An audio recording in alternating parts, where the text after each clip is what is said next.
Britain में petroleum dealers की appeal पर आज मुल्क गिर हड़ताल है। पेट्रोलियम डीलर्स ने मुनाफे का मार्जिन 6% करने का मुतालबा किया है। चेयरमैन एसोसिएशन अब्दुल समी खान का कहना है कि हुकूमत ने उनको कोई जो मुतालबा है नहीं माना है। इन हालात में पंप चलाना मुश्किल है। हमारा मार्जिन 6% नहीं बढ़ाया जाता तो गैर मुअय्यना मुद्दत तक पंप्स बंद रहेंगे। पाकिस्तान पेट्रोलियम डीलर्स एसोसिएशन के अहदेदारान ने वफाकी वजीर हम्माद अजहर समेत दीगर वज़रा पर अदम एतमाद का इजहार भी किया है।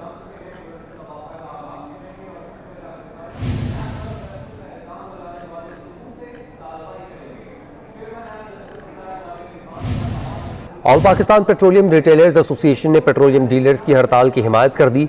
आज जो बेशतर पेट्रोल पंप्स खुले हैं कल से वो भी बंद हो जाएंगे। Rahnuma petroleum retailers association Samir Najmul Hasan का कहना है कि मुतालबात नहीं माने गए तो हड़ताल का सिलसिला इसी तरह जारी रहेगा। मजीद उनका क्या कहना जानते हैं हबीब खान से। जी हबीब, अपडेट कीजिएगा।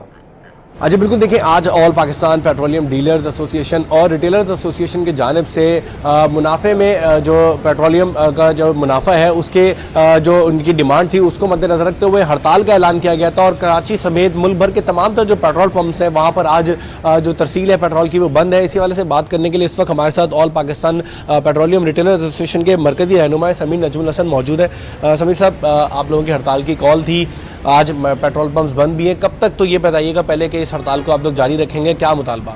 देखें, जब तक हमारे मुतालबा तस्लीम नहीं होते तब तक ये हड़ताल जारी रहेगी और हमारा मुतालबा बुनियादी यही है कि जो वादा इन्होंने किया था पिछले 3 साल से, ये हमें बातों में लगा के बैठते हैं, बातचीत करते हैं और रवाना कर देते हैं।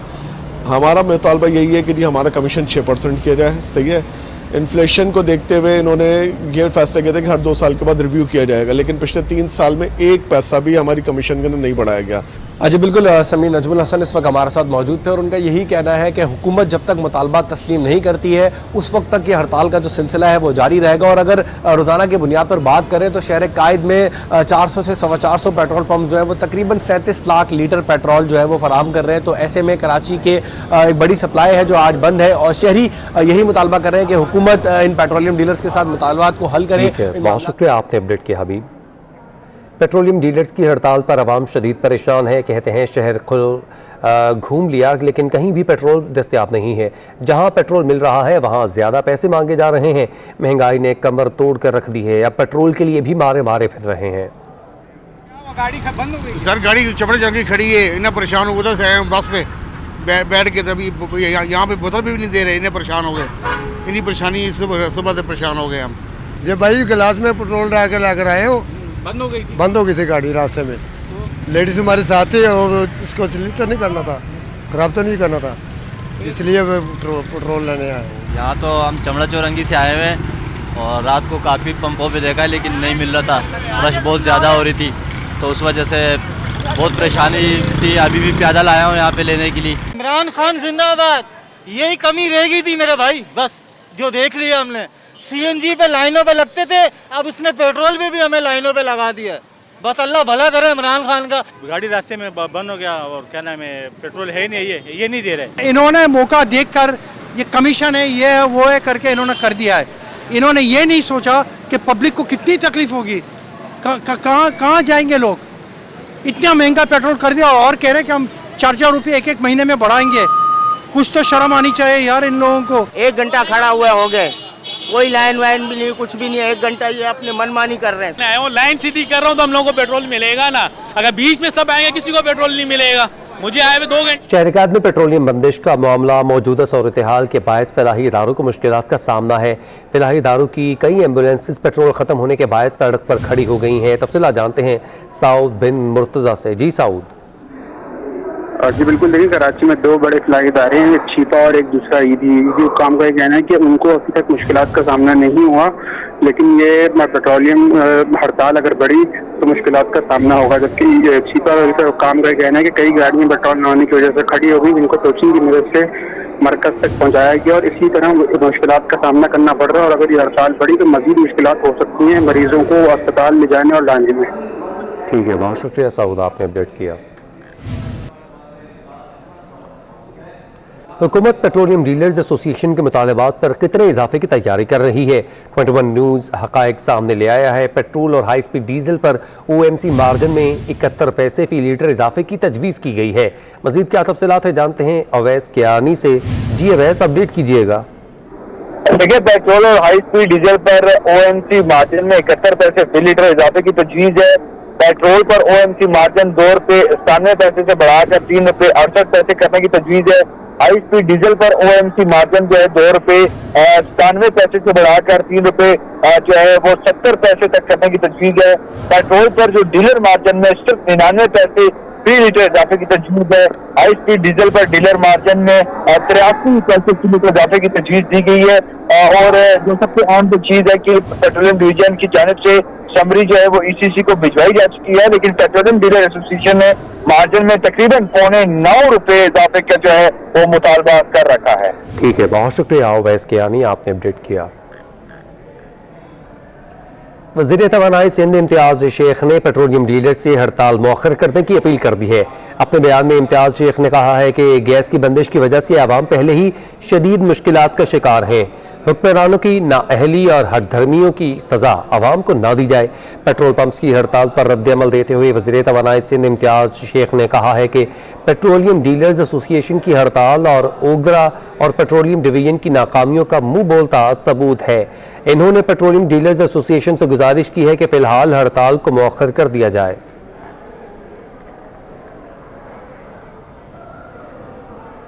सूबाई वज़ीर अवैस कादर शाह ने मुल्क में पेट्रोल की अदम फराहमी पर कहा है कि मुल्क चलाने की दावेदारों से एक एसोसिएशन नहीं संभल पा रही है। ये हुकूमत मुल्क से आटा, चीनी, दालें, गैस और अब पेट्रोली मसनूआत गायब करते हुए एक दिन खुद भी गायब हो जाएंगे।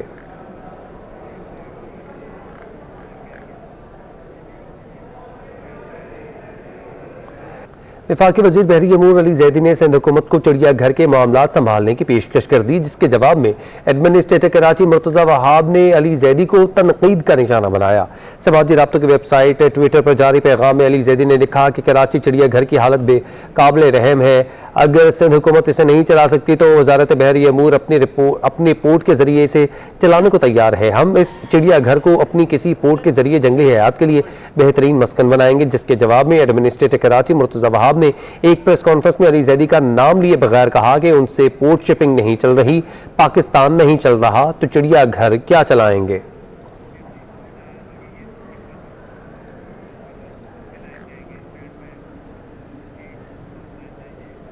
FIA साइबर क्राइम सिंध के सरबराह इमरान रियाज प्रेस कॉन्फ्रेंस कर रहे हैं। या इलीगल वॉलेट अकाउंट्स को एक्टिवेट किया है तो वॉलंटरली हमारे जो साइबर क्राइम रिपोर्टिंग सेंटर्स हैं ऑल अक्रॉस पाकिस्तान, कराची में, लाहौर में, फैसलाबाद में, गिलगित में, रावलपिंडी में, कोयटा में, कहीं पे भी, तो मेरी आप सबसे ये इल्तिजा है कि आप अपने बिजनेस को बचाएं और इन इलीगल सिम्स को हमारे हवाले करें ताकि हम PTA से बात करके इन इलीगल सिम्स को डीएक्टिवेट करें और जहां भी ये क्राइम में इस्तेमाल हो रही हैं ताकि इसका इस्तेमाल रोका जाए और फर्दर जो है इस तरह की एक्टिविटी से बचा जाए।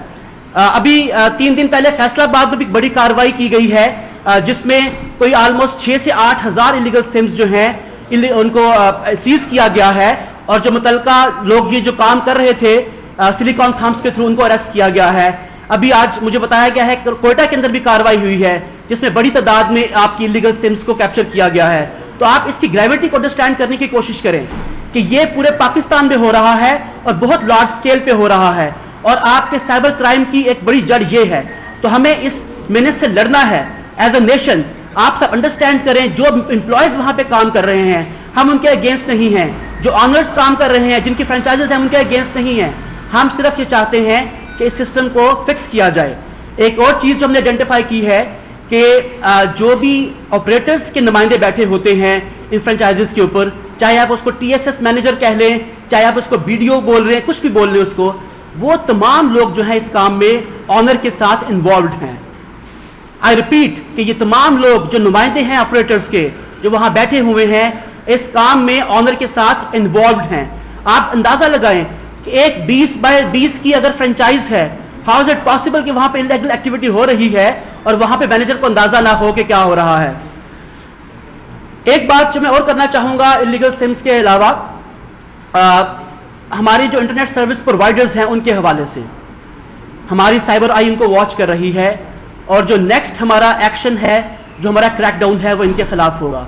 हमें पता है कि ये लोग किस तरीके से काम कर रहे हैं, किस तरीके से एक आईपी के अगेंस्ट इन्होंने आगे सपोर्ट्स दी हुई हैं, ठीक है। और जब हम क्राइम को पकड़े जाते हैं, क्रिमिनल को पकड़े जाते हैं, तो हमें अंदाजा होता है कि जी ये तो आईपी जो है आगे 20 लोगों को दी हुई है। तो इस तरीके से क्रिमिनल को आइडेंटिफाई करना मुश्किल होता है। तो लॉ इन्फोर्सर्स की जिंदगी को आपने इस तरीके से मुश्किल बनाया हुआ है। आपने जो आम आवाम को रिलीफ देने की हम कोशिश करते हैं, आपने उस काम को मुश्किल बनाया हुआ है। तो मैं आईएसपीज को वार्न भी करता हूं कि next crackdown is against them. So please make sure कि अपने आप को ठीक करें और अपनी आप चीजों को, अपने एसओपीज को दुरुस्त करें, ताकि हम मुश्किल तौर पे और आवाम के लिए काम कर सकें और इस साइबर क्राइम के मीनस को दूर कर सकें। Thank you so much.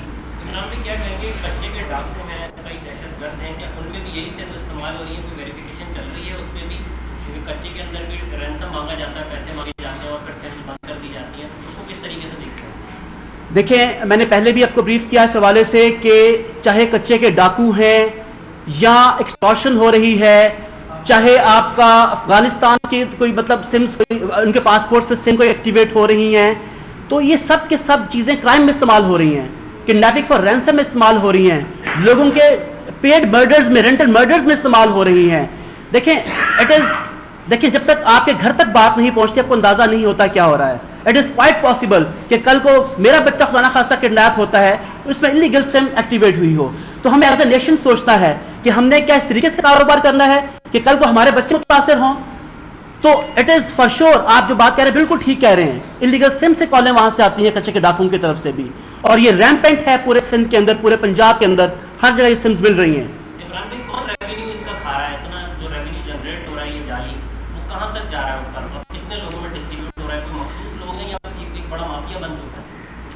देखिए, अभी तक जो हमने आइडेंटिफाई किया वो यही है कि जो लोग इस काम को इनिशिएट करते हैं, यानी कि जो एनजीओ बन के जाते हैं एहसास प्रोग्राम की डिस्गाइज के अंदर, वो लोग इन्वॉल्व हैं इसके अंदर। या FIA साइबर क्राइम सिंध के सरबराह इमरान रियाज प्रेस कॉन्फ्रेंस कर रहे थे, आपने बराह रास्त देखा। PECHS सोसाइटी ग्रीन बेल्ट कब्जा केस सुप्रीम कोर्ट ने के इलेक्ट्रिक की कारकर्दगी और मलकियत पर सवालात उठा दिए कि इलेक्ट्रिक सिर्फ माल बना रही है। साल के आखिर में तो डायरेक्टर से यही पूछा जाता है कि कितना कमाया। मजीद तफसीलात बिलाल अहमद से जानते हैं। जी बिलाल। सुप्रीम कोर्ट के चीफ जस्टिस गुलजार अहमद की सरबराही में लार्जर बेंच ने सुप्रीम कोर्ट कराची रजिस्ट्री में PECHS सोसाइटी ग्रीन बेल्ट पर कब्जे से मुतल्लिक केस की समाअत की है। दौरान समाअत के इलेक्ट्रिक के वकील और सोसाइटी के सेक्रेटरी कमरा अदालत में मौजूद थे। अदालत की जानिब से सेक्रेटरी सोसाइटी पर सख्त इजहार बरहमी किया गया और अदालत ने कहा कि अब जो सोसाइटी का हाल है वो वहाँ पर बड़े पैमाने के ऊपर इलीगल कंस्ट्रक्शन की गई हैं, जिससे सोसाइटी को मुकम्मल तौर पे तबाह कर दिया गया है। चीफ जस्टिस पाकिस्तान ने कहा कि आपको तमाम के तमाम ग्रिड स्टेशन रफाई प्लॉट से हटाना होंगे, इसलिए कि अब आपका मकसद मनी एंड मनी और मनी यानी कि पैसा पैसा और पैसा कमाना है। आपके जो बोर्ड ऑफ डायरेक्टर्स है उसमें भी यही डिस्कस किया जाता है कि किस तरीके से कराची के शहरियों से पैसा बनाया जा सकता है। और हमें कोई हैरत ना होगी इस बात की कि अगर इसकी मलकियत किसी ऐसे मुल्क से निकल आए जिससे पाकिस्तान के कोई ताल्लुकात ही ना हो। अदालत ने ग्रिड स्टेशन से मुतल्लिक के इलेक्ट्रिक वकील को हुक्म दिया है कि वो उनके पास कल तक की मोहलत है, वो के इलेक्ट्रिक हुक्काम से मशवरा करके अदालत को बताएं कि ग्रिड स्टेशन कब और कैसे ख़त्म करना है। साथ ही चीफ जस्टिस पाकिस्तान ने यह भी कहा कि इलेक्ट्रिक ने इस शहर में आंखों के सामने ही अरबों नहीं बल्कि खरबों रुपए का तांबा जो है वो निकाल लिया तारों से, और जो अब तारें लगाई गई हैं उनमें करंट आता है और ये सब के सब आंखों के सामने हुआ है। कल तक के लिए अदालत ने इस केस की समाअत को मुलतवी किया है और के इलेक्ट्रिक से जवाब तलब किया है कि बताया जाए कि ग्रीन बेल्ट पर जो ग्रीन बहुत शुक्रिया बिलाल, आपने अपडेट किया। हिंदू जिमखाना की इमारत नापा से खाली करवाने से मुतालिक केस में सेक्रेटरी कल्चर और कमिश्नर कराची अदालत में पेश हुए। चीफ जस्टिस की सरजनिश की। चीफ जस्टिस ने सेक्रेटरी कल्चर और कमिश्नर कराची की सरजनिश की। चीफ जस्टिस ने इस्तफसार किया कि हुक्म पर अब तक क्या अमल हुआ है। कमिश्नर कराची ने बताया कि नापा के लिए कोई मुनासिब जगह नहीं मिली। चीफ जस्टिस ने इस्तफसार किया कि क्या आपको पता नहीं अदालत का हुक्म क्या था। एडवोकेट जनरल सिंध रोस्ट्रम पर तलब किया गया। अदालत ने 1 माह में नापा को मुतबादिल जगह देने से मुतालिक रिपोर्ट तलब कर ली।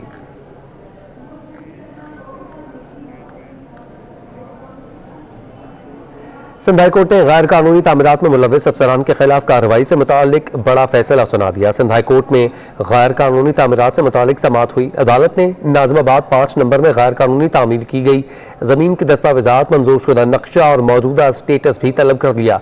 अदालत ने सिंध बिल्डिंग कंट्रोल अथॉरिटी को गैर कानूनी तामीरात के जिम्मेदार अफसरान का तयन करके फहरिस्त अदालत में पेश करने का हुक्म दे दिया। अदालत ने 29 नवंबर को SBCA के तमाम रिकॉर्ड तलब कर लिए।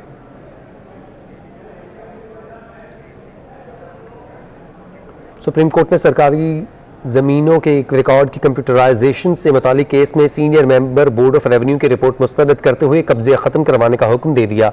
Chief justice of Pakistan justice Gulzar Ahmed की सरबराही में बेंच के रूबरू सरकारी ज़मीनों के रिकॉर्ड की कंप्यूटराइजेशन के केस की समाअत हुई।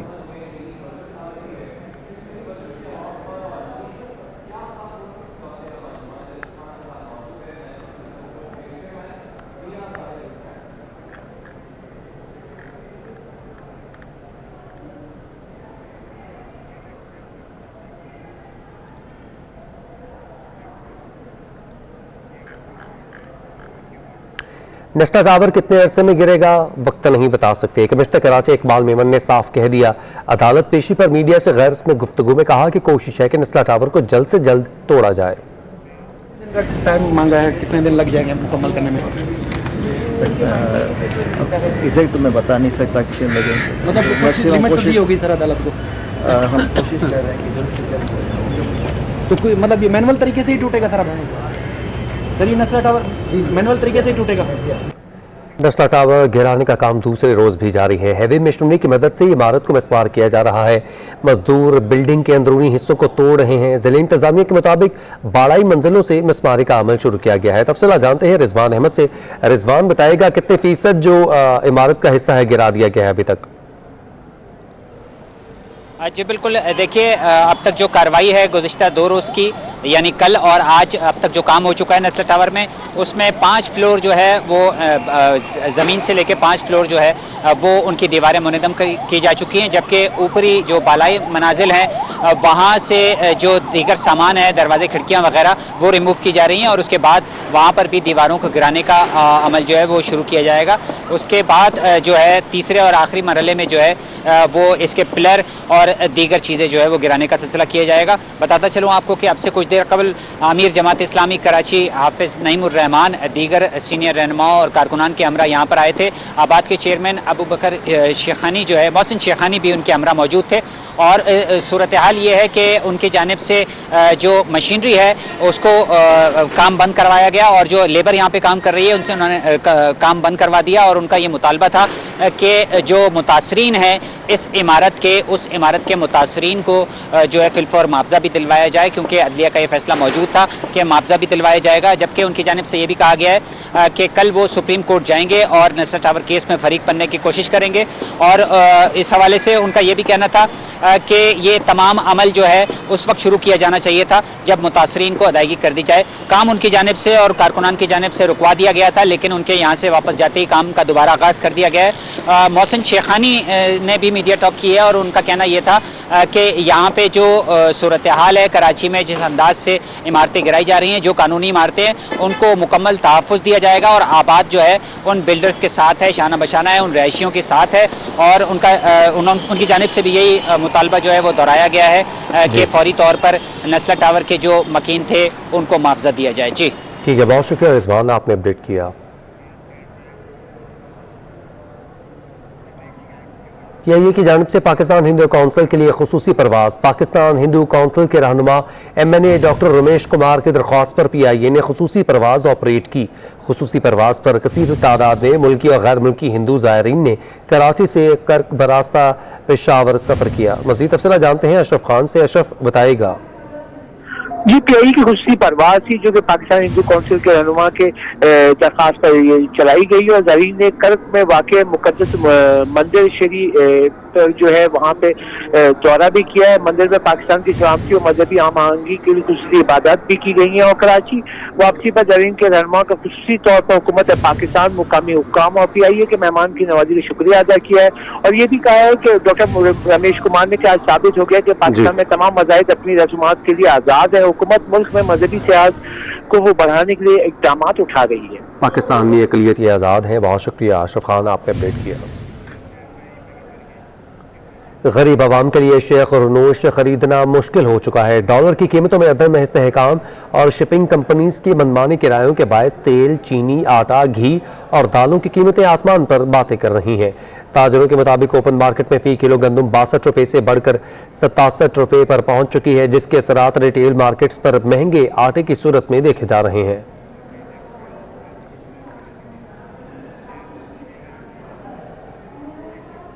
आगे बढ़े आपको बताएं कि महंगाई ने आवाम का बुरा हाल करके रख दिया है। शहर में मुर्गी और सब्जियों की कीमतों में कमी ना आ सकी। महंगाई ने आवाम का बरकस निकाल दिया है। पोल्ट्री ज़राए के मुताबिक मौसम सर्द होते ही मुर्गी की तलब में इजाफा और सप्लाई कम होने से शहरियों के दस्तरस से बाहर है। शहर में जिंदा मुर्गी 310 रुपये से लेकर 320 रुपये तक फरोख्त की जा रही है।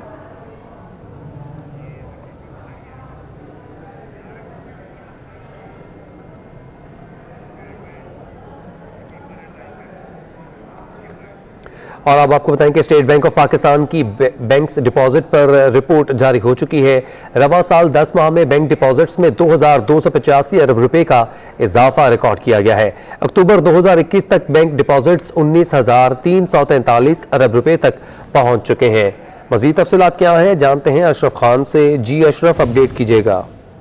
जी, यहाँ पे देखा जाए स्टेट बैंक के बैंक डिपॉजिट की रिपोर्ट जारी हुई है, जिसमें कहा रवा माली साल 10 माह में बैंक डिपॉजिट में 13.2% का नुमाया इजाफा हुआ है। जनवरी 2021 में स्टेट बैंकों के जो बैंक डिपॉजिट है 17,085 अरब रुपए से जो 10 माह में अगर देखा जाए वो बढ़ के जो 19,384 अरब रुपए पर पहुंच गए हैं। और ये भी कहा गया है कि 10 माह में बैंक डिपॉजिट में 2,285 अरब रुपए का इजाफा हुआ है। और सितंबर के मुकाबले अक्टूबर में बैंक डिपॉजिट में 586 अरब रुपए निकाले गए और कहा गया कि अक्टूबर में बैंकों की डिपॉजिट 19,829 की बुलंद तरीन सतह से कम होकर 19,383 अरब रुपए पर आ गई है।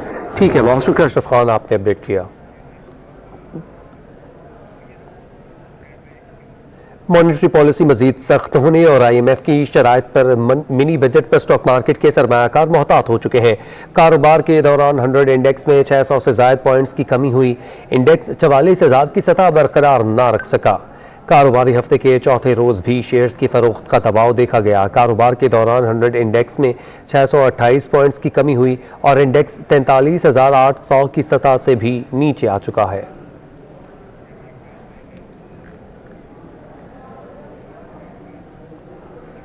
Karachi institute of heart disease के बाद एडमिनिस्ट्रेटर कराची ने बल्दिया उज़्मा कराची के मजीद 3 अस्पतालों की तफसीलात मांग ली हैं ताकि उन्हें भी सिंध हुकूमत के मातहत चलाया जा सके। हमारे नुमाइंदे इरफान अब्बासी इस वक्त लांडी मेडिकल कॉम्प्लेक्स अस्पताल में मौजूद हैं। मजीद तफसीलात उनसे जानते हैं।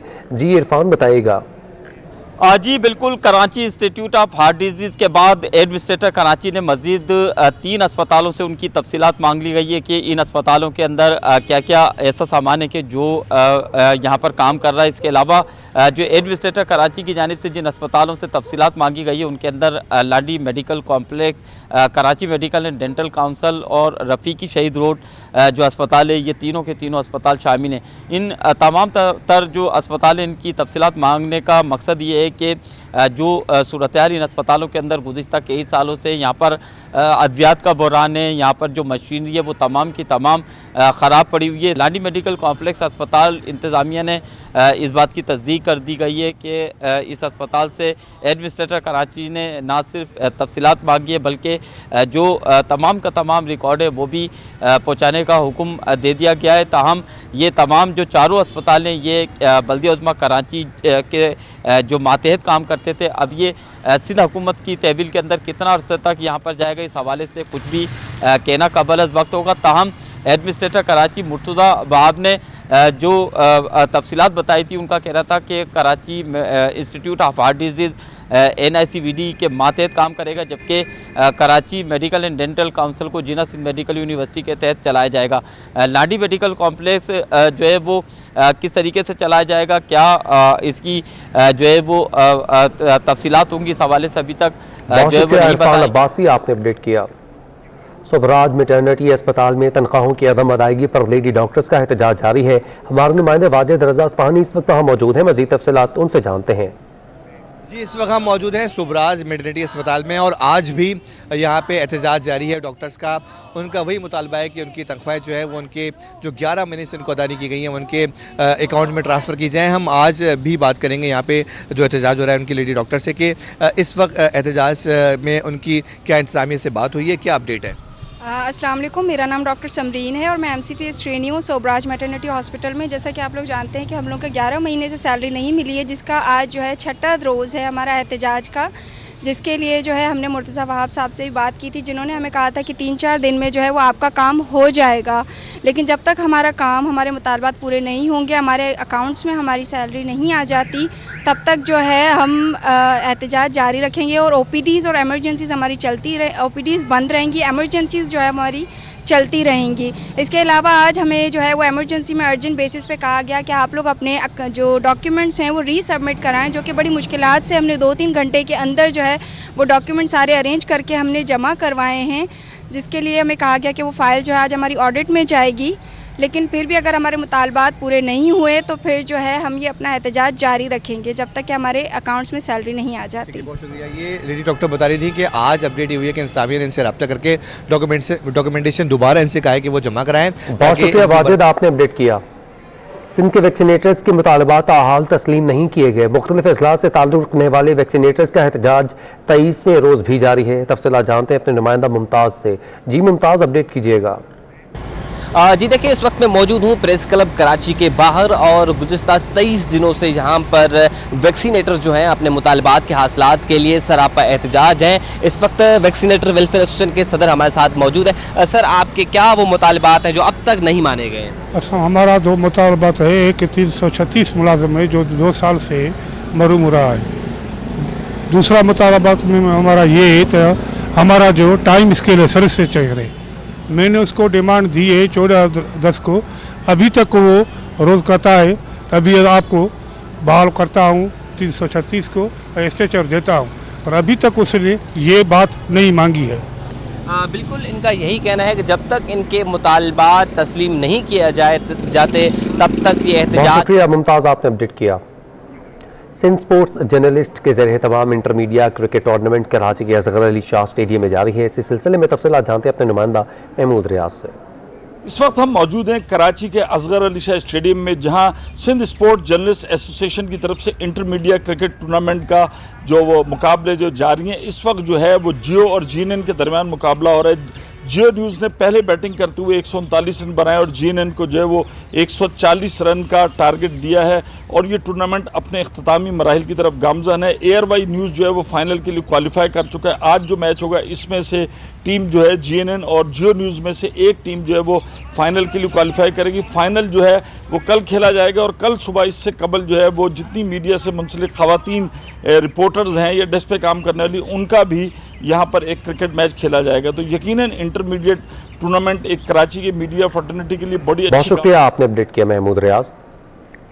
न्यूज़ बुलेटिन से फिल वक्त इतना ही।